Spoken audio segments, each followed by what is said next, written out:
तो क्या आपने निकालना है मोहम्मद रिजवान के अंदर से? जो मोहम्मद रिजवान की पीक की क्रिकेट थी, T20 की बात कर रहा हूं, वो खेल चुका है। जब सब बात करते हैं कि आप उस तरीके से खेलते ही नहीं है। हाँ। कौन सा दुनिया में ओपनर होता है जो शुरू से आखिर तक रहता है और 76 रन होते हैं? कौन सा दुनिया का ओपनर होता है सारी टीम आउट हो जाए, आप 44 रन पे खड़े हुए, आपने कभी चार्ज नहीं करना, आपने कभी ये नहीं सोचना अच्छा तुम रुक जाओ मैं करता हूँ। देखिए, दोनों की एज ओपनर में कहूँ तो अभी शायद मुश्किल है, जिस तरीके की मॉडर्न डे क्रिकेट हो गई है, दोनों एक साथ बैटिंग नहीं कर सकते। दोस्तों, बाबर आजम और मोहम्मद रिजवान की छुट्टी T20 पाकिस्तान की टीम से पूरी तरीके से कर दी गई है। PSL में भी दोनों का बल्ला खामोश रहा। दोनों टीमें जो हैं बाबर आजम और रिजवान की 5 और 6 नंबर पे हैं, सबसे नीचे हैं PSL में। पूरा का पूरा पाकिस्तानी मीडिया, वहाँ के जर्नलिस्ट, फॉरवर्ड प्लेयर्स बात कर रहे हैं कि रिजवान और बाबर की वजह से हम 3-4 साल पीछे वाली क्रिकेट खेल रहे हैं। मॉडर्न क्रिकेट में इन दोनों बैट्समैन की जगह नहीं बनती। एक से एक टिप्पणी जो है पूरे पाकिस्तान की तरफ से की जा रही है। ऊपर से बैट भी नहीं चल रहा है, दोनों अपनी टीम को जितवा भी नहीं पा रहे हैं। 5 और 6 पायदान पर दोनों टीमें बैठी हुई हैं। पूरा पाकिस्तान बात कर रहा है कि अब दोबारा कभी भी जो है इनको टीम में ना लिया जाए। इस पूरी वीडियो में हम देखने जा रहे हैं कि वहाँ के लोग क्या कह रहे हैं। तो शुरू करते हैं आज का वीडियो। मॉडर्न डे अच्छा 119 वाले मैच में मैच का मुजरिम कौन था? यही थे ना।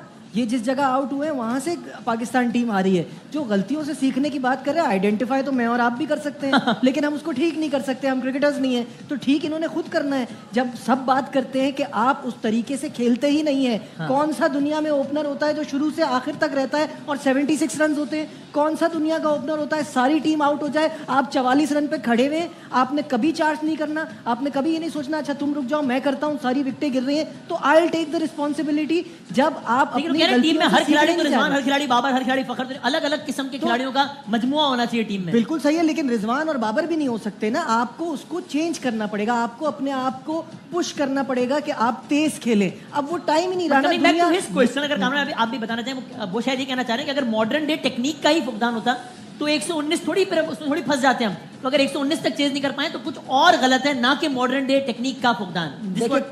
क्लैरिटी नहीं है और दिलेरी नहीं है जो हमारी टीम में पहले होती थी। गेम अवेयरनेस नहीं है। और आप देखें कि मॉडर्न डे की क्रिकेट आप डे बाय डे आप देखें किस तरफ जा रही है। आपने खुद भी डेवलप करना होता है अपने आप को। 350, 400, 250 करना आपने तो कैसे करना, 200 करना, चेज कैसे करना, वो सारी चीजें लेके चलनी चाहिए। ये आप 6-7 साल से एक ही टाइप की क्रिकेट खेलते जा रहे हैं, इससे बेहतरी नहीं आ रही। इनकी इस सीजन की टीम ने पाकिस्तान टीम की अक्कासी की है कि जहां बड़े रन पड़ गए या जहां प्रेशर आ गया, कंधे डाउन, लग ही नहीं रहा के जीत सकते हैं। तो ये बिल्कुल वैसे ही खेल रहे हैं। टीम की अक्कासी की बात से मैं आप फाइनल पाकिस्तान टीम के कप्तान है ये। हाँ। इन्हें सबसे पहले सीखना चाहिए क्या बोलना है। 119 रन की इन्होंने मिसाल दी है।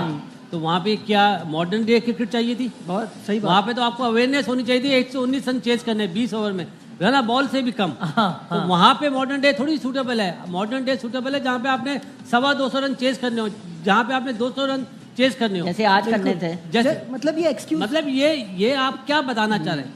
आप तो ये तो और बड़ा मसला है कि आप मिसाल दे रहे हैं बाबर आजम की, आप मिसाल दे रहे हैं अपनी।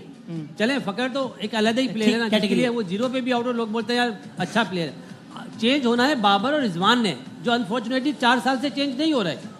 अगर आप चेंज नहीं होंगे तो बच्चे किस तरह चेंज होंगे? ये बासित भाई ने इतनी अच्छी बात की कि आप एग्जांपल उस मैच की दे रहे हैं जो एक फ्रीक एक्सीडेंट है। 119 नहीं अपने आप को सेव, माफी के साथ अपने आप को सेव करने के लिए। भाई आप मिसाल दें 190 पे हमने 190 रन चेज करे तो बात समझ में आती है ना कि आपने अपने आप को डेवलप करा। डेविल्स एडवोकेट फर्ज कर रहे हैं कि रिजवान खुद ये बात अपने मुंह से ना कह पा रहा हूँ, लेकिन शायद कहना ये चाहता हूँ कि भाई मेरा और बाबर का तो एक सर्टेन स्टाइल ऑफ गेम है ना, हमें ना छेड़ो, हमें रहने दो। और टीम में 3-4 ऐसे हिटर या मॉडर्न डे प्लेयर्स ले आओ ताकि टीम का एक अच्छा कॉम्बिनेशन बन जाए। अगर शायद ये कहना चाह रहे हैं। यही तो हुआ है, यही 6 साल तो यही हुआ है कि 13-14 ओवर ये खेलते थे, उसके बाद आके आसिफ अली पे जिम्मेदारी मॉडर्न डे वाला आते ही 15 ओवर पे, तो उसके बाद बचता ही कुछ नहीं है। अगर इस तरह से चलेंगे तो आप करेंगे 150-160, तो फिर वो खत्म हो गई ना बात। एक्चुअली अभी ये बात पता क्या, टीम अनाउंस होनी है आगे के लिए। बात कर रहे हैं, कंपटीशन बड़ा है, 6 ओपनर रेडी है जो हमें चाहिए इंटेंट के साथ। देखिए, दोनों की एज ओपनर में कहूँ तो अभी शायद मुश्किल है, जिस तरीके की मॉडर्न डे क्रिकेट हो गई है, दोनों एक साथ बैटिंग नहीं कर सकते।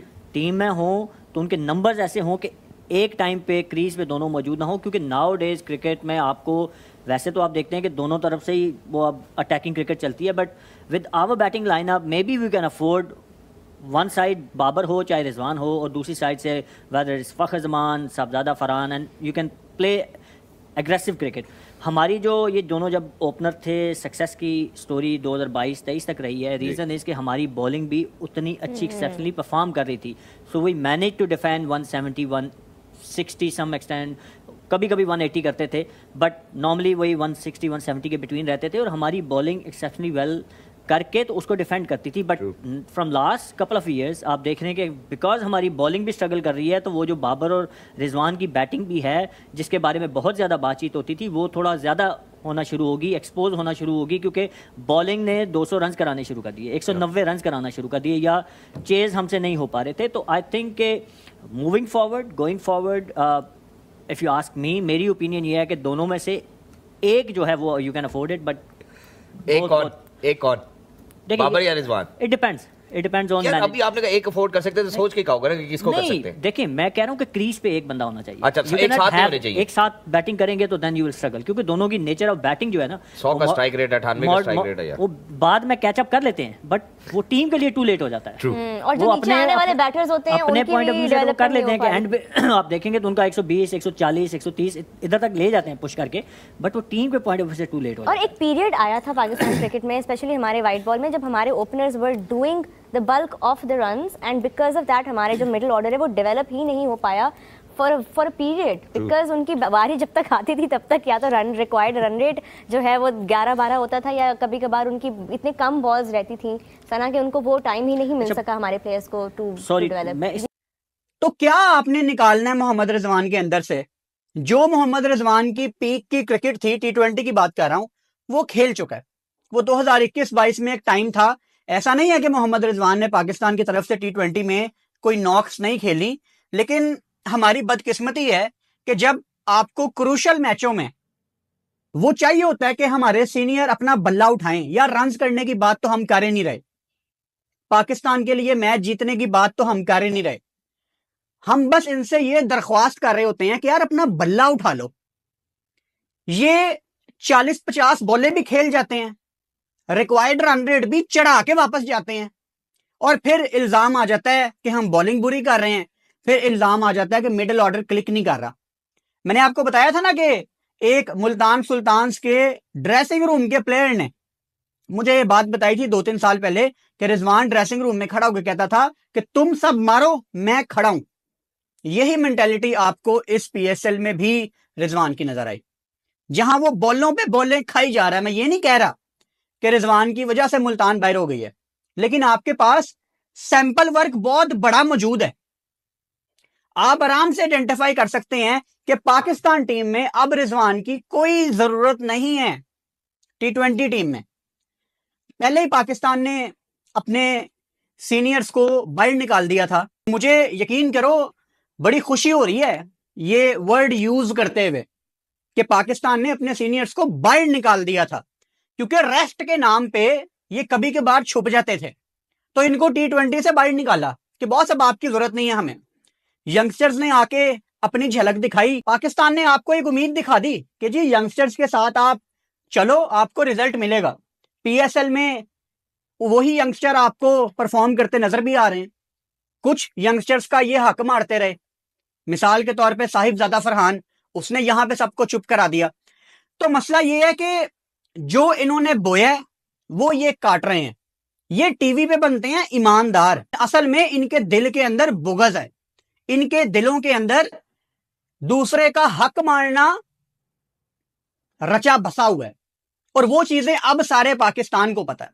सो रिजवान साहब बहुत शुक्रिया, T20 में आपने पाकिस्तान के लिए जितनी भी सर्विसेज दी। एक PSL में रिजवान के फैन शोर मचा रहे थे कि देखना PSL में रिजवान कम बैक करेगा, तो भाई अच्छा हो गया पाकिस्तान के लिए कि उसने आपको दिखा दिया कि यार मैं यही हूं, सीधी सी बात है। और प्रेशर उसकी कप्तानी में, उसके चेहरे पे साफ नजर आ रहा है, उसके फैसलों पे नजर आ रहा है। मिसाल के तौर पे मैं आपको एक एग्जांपल दूं, आज कमेंटेटर ने भी, एक बड़ी छोटी सी बात है, ये बहुत छोटी सी बात है लेकिन बहुत इंपॉर्टेंट है। पता नहीं कौन से कमेंटेटर थे, उन्होंने ये पॉइंट हाईलाइट किया कि रिजवान लॉन्ग ऑफ पे, बाउंड्री पे खुद खड़ा हुआ है, जबकि आपके पास डेविड विली और क्रिस जॉर्डन जैसी ऑप्शंस मौजूद होती हैं फील्डिंग में। एक एग्जांपल दे रहा हूं, कहने का मतलब है कि दुनिया की तमाम टीमें क्या करती हैं, जिन प्लेयर्स की हाइट थोड़ी ज्यादा होती है वो बाउंड्री पे खड़े होते हैं। तो जिस बंदे को अभी तक यही नहीं समझ आई कि ये छोटी छोटी चीजें कितनी मैटर करती हैं, कि मैंने यहाँ कवर्स में खड़े होना है, डेविड विली कवर्स में खड़ा हुआ है, अब वहां पे रिजवान को होना चाहिए। बीइंग ए विकेट कीपर उसके लिए ज्यादा आसान है कवर्स में फील्डिंग करना, कभी कभी ये वाले कैच आ जाते हैं वहां पे, लेकिन आपको बाउंड्री पे लंबे कद वाले फील्डर्स चाहिए होते हैं। ये एक छोटी सी एग्जांपल है।